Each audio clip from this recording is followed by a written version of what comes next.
पंचायती राज चुनाव नामांकन के अंतिम दिन प्रत्याशियों की रही धूम। कलेक्ट्रेट में लगा रहा नेताओं और उम्मीदवारों का मेला। राजस्थान में पंचायत समिति व जिला परिषद चुनाव की चौसर बिछ गई है। चित्तौड़गढ़ में आज नामांकन दाखिल करने का अंतिम दिन और फिर शुभ मुहूर्त के समय के चलते रहा उम्मीदवारों का तांता। इस कारण सोमवार को कलेक्ट्रेट परिसर पूरी तरह सियासी रंग में रंगा दिखाई दिया। सवेरे 9 बजे से ही जिला कलेक्ट्रेट कार्यालय के बाहर राजनेताओं व दावेदारों की भीड़ जुटना शुरू हो गई थी, लेकिन जैसे ही मुहूर्त शुरू हुआ प्रत्याशियों की लाइनें लग गई। कलेक्ट्रेट में जिला परिषद सदस्यों के लिए जिला निर्वाचन अधिकारी व पंचायत समिति के उम्मीदवारों के कार्यालय रिटर्निंग अधिकारी, उपखंड अधिकारी एवं उपखंड मजिस्ट्रेट नामांकन पत्र लेते रहे। कई दावेदार अपने समर्थकों के साथ कलेक्ट्रेट पहुंचे। सोमवार को नामांकन दाखिल कराने वाले प्रमुख दल भाजपा और कांग्रेस के अधिकांश प्रत्याशी अपने प्रस्तावकों सहित नामांकन पत्र दाखिल करने पहुंचे। कईयों ने निर्दलीय उम्मीदवारी का नामांकन दाखिल किया। नवभारत समाचार चित्तौड़गढ़ राजस्थान से रतन हंसराज राणा के साथ दुर्गेश लक्ष्कार की खास रिपोर्ट। आइए दिखाते हैं चुनावी रण का नजारा जिला कलेक्टर चित्तौड़गढ़ कार्यालय से नवभारत समाचार के साथ और जानते हैं जनता का रुख। समूचे देश में चुनावी माहौल लगभग तैयार है और पूरे देश भर में चुनावी माहौल है। जहां देश भर में चुनावी माहौल के साथ राजस्थान के चित्तौड़गढ़ में भी पंचायती राज चुनाव होने जा रहे हैं। इस पंचायती राज चुनाव में भारतीय जनता पार्टी, कांग्रेस पार्टी और अन्य काफी निर्दलीय और कई पार्टियों ने अपना समा बांधा है। सब पार्टियों ने अपनी अपनी रणनीति तैयार की है और आने वाले चुनाव में आज आप देख पा रहे हैं कि यहाँ पे पंचायत समिति चुनाव और नगर जिला परिषद के चुनाव के लिए काफी सारे कैंडिडेट यहाँ पे इकट्ठे हैं, नामांकन पत्र दाखिल कर रहे हैं। यहाँ पे पंचायत समिति के लिए, पंचायत समिति में कैंडिडेट जो है वो सारी पार्टियों के एक साथ पधारे हैं और जिला परिषद भी, जिला परिषद के लिए सारे कैंडिडेट अपने अपने आंकड़ों के साथ यहाँ पधारे हैं और सभी यहाँ पे नामांकन पत्र दाखिल कर रहे हैं। यहाँ पे चुनावी रण इस बार काफी कोरोना का माहौल भी है और कोरोना के माहौल में चुनावी ये जो हमारे देश का जो एक त्योहार है, चुनावी त्योहार, आइए यहाँ के जनता से, यहाँ जो पर्चा दाखिल करने आए यहाँ के लोगों से जानते हैं कि किस प्रकार से तैयारियां हैं और किस प्रकार से आप लोग तैयारी करके जीत के लिए आश्वस्त हो रहे हैं। आइए जानते हैं। सर, क्या नाम है आपका? चरण सिंह जी। किस पार्टी से ताल्लुकात रखते हैं आप? कांग्रेस पार्टी से। किस प्रकार से आप किस लिए बधाई हैं यहाँ पे? समिति प्रत्याशी के लिए आए हैं। अच्छा, आप किस प्रकार से आश्वस्त हैं, किस प्रकार से आप नवभारत टीम समाचार के माध्यम से क्या कहना चाहेंगे? हमारी पार्टी जीतेगी। अच्छा, किस प्रकार से क्या रणनीति आप लोगों की? गहलोत साहब की सरकार में नेतृत्व में बहुत अच्छा काम हो रहा है राजस्थान में। अच्छा, उस हिसाब से हम ही जीतेंगे, ये हमारी। अच्छा, पूरी तरह से आश्वस्त है कि हम जीतेंगे। आइए, वैसे क्या नाम आपका? मनोहर सिंह जी। कहाँ से आप? वार्ड नंबर पंचायत समिति 9 से। पंचायत समिति 9। किस एरिया का नाम बताइए? कौन सी पार्टी से ताल्लुकात रखते हैं? भारतीय जनता पार्टी। आप बताइए कि आज आप यहाँ किस लिए आए हैं, क्या हो रहा है यहाँ पे? हम नामांकन दाखिल करने आए हैं। अच्छा, क्या आपका खुद का कर रहे हैं, आपके कोई प्रत्याशी का? प्रत्याशी एसपी महिला है। अच्छा अच्छा, किस प्रकार से आप अपनी पार्टी को लेकर क्या कहना चाहेंगे नवभारत न्यूज के माध्यम से? हम न्यूज के माध्यम से ये कहना चाहते हैं, कांग्रेस राज्य में 2 साल में कोई कार्य विकास के काम नहीं हुए, लोगों में जन आक्रोश है, इसलिए भारतीय जनता पार्टी का हम वोट बनाएंगे, प्रधान बनाएंगे। अच्छा, आप भी पूरी तरह से आश्वस्त है? उधर कांग्रेस पार्टी की भी आश्वस्त है, भारतीय जनता पार्टी की भी आश्वस्त है। मतलब सभी ने अपना अपना रणनीति बनाकर तैयारियां कर ली है और चित्तौड़गढ़ में आज पूरा का पूरा माहौल बना हुआ है। आइए देखते हैं, ये आइए आगे दिखाते हैं कैमरे के माध्यम से आपको किस प्रकार से यहाँ पर नामांकन पत्र दाखिल करने के लिए काफी सारे कैंडिडेट जमा है और यहाँ पे आप देख रहे हैं सामने काफी सारी प्रत्याशियों की भीड़ है जो नामांकन पत्र दाखिल करने के लिए और यहाँ से जानते हैं, यहाँ से इन भाषा से जानते, भाषा से जानते। नमस्कार, हेरुदास जी कहाँ से बता रहे हैं? नगरी से बता रहे हैं। किस लिए बता रहे हैं आप? कौन सी पार्टी से ताल्लुकात रखते हैं? कांग्रेस पार्टी से ताल्लुकात रखते हैं। क्या रणनीति, क्या चाहते हैं आप? किस प्रकार से क्या होगा माहौल और किस प्रकार से आप आश्वस्त हो रहे हैं कि आपको? अच्छा, उधर देखिए कैमरा चल रहा है, तो किस प्रकार से क्या मुद्दे लेकर आप बाजार में आ रहे हैं? किस प्रकार के? सभी प्रकार अभी प्रकार आपका क्या आगे देखिए काफी सारी कतार लगी हुई है यहाँ पे सुरक्षा के भी पूरे इंतजाम हैं कोरोना के देखते हुए कोरोना के लिए यहाँ पे पूरी गाइडलाइंस की पालना की जा रही है यहाँ पे सैनिटाइजर और वगैरह सब व्यवस्थित तरीके से एक प्रकार से पूरा जो देश का जो चुनावी माहौल है एक त्योहार जो बड़ा सा जलसा त्योहार जो होता है कुछ कोरोना की कमियां कोरोना की वजह से काफी सारे देश में जो काफी सारे मुद्दे हैं काफी लोगों को परेशानियां हो रही है लेकिन ऐसा एक सेकंड आइए क्या नाम है आपका रविराज जी कौन सी पार्टी से काम कर रहे हैं इंडियन नेशनल कांग्रेस से क्या किस लिए आए आप यहाँ आपका खुद का या किसी का जी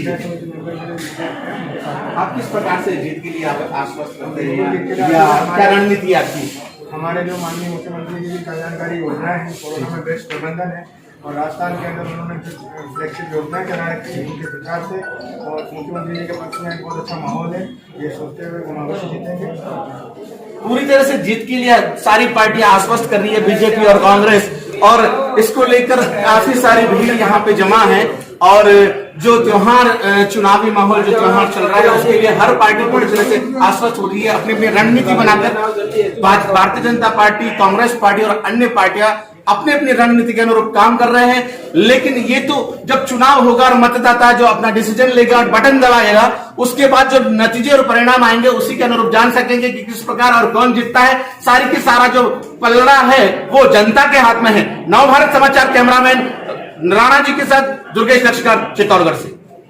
तो क्या नाम आपका सीपी जी नवभारत समाचार जो चैनल है वो आप क्या संदेश देना चाहेंगे जनता को सबसे पहले देख बताइए जी हमने आज अभी वार्ड नंबर 17 जो बस्सी का वार्ड है पंचायत समिति में उसमें हमारे जी का भारतीय जनता पार्टी में नामांकन दाखिल कराए हैं जी और भारतीय जनता पार्टी इस चुनाव में विभिन्न मुद्दों के साथ में जनता के बीच में जाएगी जैसा कि उन्होंने एक मुद्दा चलाया था युवाओं को रोजगार देना रोजगार भत्ता देना जबकि आज हम 2 साल हो गए हैं ना युवाओं को रोजगार भत्ता मिला है ना किसानों की कोई इन्होंने मुआवजा दिया है केवल और केवल अशोक गहलोत सरकार है जो बातें बना रही है काम कुछ कर रही है 2 साल जो ये निकले हैं इसमें हम देखते हैं कि हमारी पंचायत में जिस प्रकार से सरपंच थे और आदरणीय विधायक साहब चंद्रपाल सिंह जाकिया और वसुंधरा जी की सरकार थी उसमें मैं पंचायत समिति में प्रधान था बस्सी में जिस प्रकार से जो काम हुआ है आप रिकॉर्ड को 5 साल में हर समाज के लिए सामुदायिक भवन का काम हो या सीसी रोड का काम हो या खेल का स्टेडियम 1 करोड़ रुपए का खेल स्टेडियम इस समय सौगात दी है निश्चित रूप से इन सभी विकास के मुद्दों को लेकर हम क्षेत्र में जाएंगे और जनता के बीच में जाकर भारतीय जनता पार्टी के सीपी नामदानी जी का कहना है कि हम विकास के मुद्दों को लेकर जनता के बीच जाएंगे और जीतेंगे। आपका क्या कहना क्या नाम आपका मेरा नाम आप प्रत्याशी हैं अच्छा अंजू जी बताइए क्या किस प्रकार से तैयारियां क्या रणनीति है आपकी और क्या किस प्रकार से आप चुनावी रण में बस्सी के चुनावी रण में आप उतरे हैं और किस प्रकार से आप आश्वस्त हैं और क्या करना चाह रहे हैं बहुत सारे काम जो हमारे पीछे रह गए थे वो मैं पूरा करना चाहूंगी बहुत सारे योजनाएं जो हमारी अटकी हुई थी तो हमने बहुत सारे प्रस्ताव ले हुए थे ऑलरेडी पहले से पंचायत में तो इस बार मैं चाहूंगी कि बहुत सारे हमारे और भी बहुत सारे विकास के कार्य हैं जो अधूरे वो करना चाहेंगे और बाकी जो पार्टी ने मेरे ऊपर विश्वास रखा है और अगर को टिकट दिया 17 नंबर वार्ड से तो मैं नीति रणनीति पे आगे चलना चाहूंगी जो भी हमारी भारतीय जनता पार्टी के जो भी नॉर्म्स है जो भी है। अच्छा आपको क्या लगता है कि कोरोना जो ये महामारी आई है 6-7 महीने की और देश की जनता काफी दुखी भी हुई त्रस्त हुई काफी लोगों के रोजगार भी छिने हैं नौकरी से भी निकले हैं लोगों के खाने पीने के लाने लाले भी पड़ गए हैं तो इस बारे में क्या विचार है आपके ये तो बीमारी देखो पूरे वर्ल्ड में हुई है पर हमने सोशल डिस्टेंसिंग और वो रख के हमारे बस्सी में बहुत लेट अब कोरोना पहुंचा पर बाकी बस्सी वाले बहुत जागरूक रह गए उन्होंने अपना ध्यान रखा है और आगे भी ध्यान रखते रहेंगे सोशल डिस्टेंसिंग रखी है उन्होंने अपना मास्क लगाना और जितना भी उन्होंने कर सकते थे बस्सी वालों के सामने किया। अब हमारे पास गिने चुने कोरोना पेशेंट्स आए लेकिन फिर भी सब अच्छे से ध्यान रख रहे हैं और हम उससे ओवरकम करेंगे जो भी बीमारी है। चलिए बहुत बहुत धन्यवाद आपका। बात की जाए संबंधित किए गए और अंतिम प्रक्रिया भी पूरी की गई है कैसा चुनाव होने वाला है। पंचायत चुनाव को लेकर भारतीय जनता पार्टी हर प्रकार से तैयार है। इस पंचायत चुनाव में कार्यकर्ताओं का उत्साह बहुत अधिक था। हमें 1140 फार्म मिले और उनसे हमें छटनी करके नाम तय करने थे। हमने जनप्रतिनिधियों, मंडल अध्यक्षों, प्रभारियों, संयोजकों की राय लेकर वरिष्ठ कार्यकर्ताओं से मिलकर 3-3 नाम के पैनल हमने प्रदेश में भेजे हैं। प्रदेश से प्राप्त फाइनल सूची के आधार पर उम्मीदवारों के सिंबल आज 11 पंचायत समितियों में और जिला परिषद के माननीय जिला कलेक्टर महोदय को हमने सबमिट किए हैं।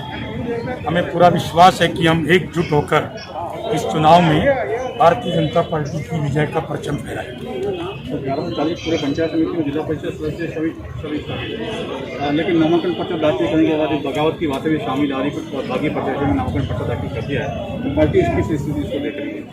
देखिए, तात्कालिक किसी कार्यकर्ता में रोष हो सकता है और हमारी पार्टी का प्रत्येक कार्यकर्ता वैचारिक रूप से समर्पित कार्यकर्ता है। 1-2 दिन में हम समझा बुझाकर स्थिति को सामान्य कर लेंगे। पार्टी के कुछ प्रत्याशियों द्वारा ये भी आरोप लगाया जा रहा है कि भाजपा पैसों की पार्टी है और जो सांसद के चेहरे हैं उनको टिकट दिया गया है। इस बारे में आपको क्या कहना है? राजनीति में आरोप लगाने के लिए सब स्वतंत्र हैं। जनता इसका मूल्यांकन करेगी कि इसमें कितना सच्चाई है। इस तरह की कोई बात नहीं है। पूर्ण पारदर्शिता के साथ टिकट का वितरण किया। टिकट नहीं मिलने से रेखा शर्मा जो आपकी भाजपा महिला मोर्चा की जिलाध्यक्ष में इस्तीफा देती, मैंने बताया तात्कालिक रूप से रोष होना स्वाभाविक भी हो सकता है। हम समझा बुझा के उनको मना लेंगे, कोई दिक्कत नहीं आएगी। डैमेज कंट्रोल के क्या प्रयास हो? डैमेज कंट्रोल के लिए पार्टी का बी प्लान बिल्कुल तैयार है। कहीं पर भी कोई दिक्कत है तो हमारे वरिष्ठ जनप्रतिनिधि, वरिष्ठ कार्यकर्ता उनको समझाकर और स्थिति को हम कल सायंकाल तक सामान्य कर लेंगे। आपने जैसा पहले भी कहा था कि जिला प्रमुख के जो दावेदार हैं सभी को जो है मौका दिया गया है, टिकट दिया गया है और मैदान में उतारा गया। तो आपको ऐसा नहीं लगता है कि जब पार्टी बहुमत में आ जाएगी तो उस टाइम जिला प्रमुख को लेकर काफी रस्साकशी और ये निर्णय जो आपका जो है नुकसानदायक हो सकता है? पार्टी की प्रदेश स्तर पर यह निर्णय था कि पंचायत समिति में प्रधान के सभी दावेदारों को और जिला परिषद में जिला प्रमुख के सभी दावेदारों को यदि किसी वार्ड विशेष में क्लेश नहीं है तो टिकट दिलाया जाए, ताकि चुनाव में ऊर्जा पैदा हो सके और हम चुनाव के प्रचार के अभियान को ऊंचाइयां दे सकें। रही बात आगे की, पार्टी जो निर्णय करेगी सब स्वीकार करेगी।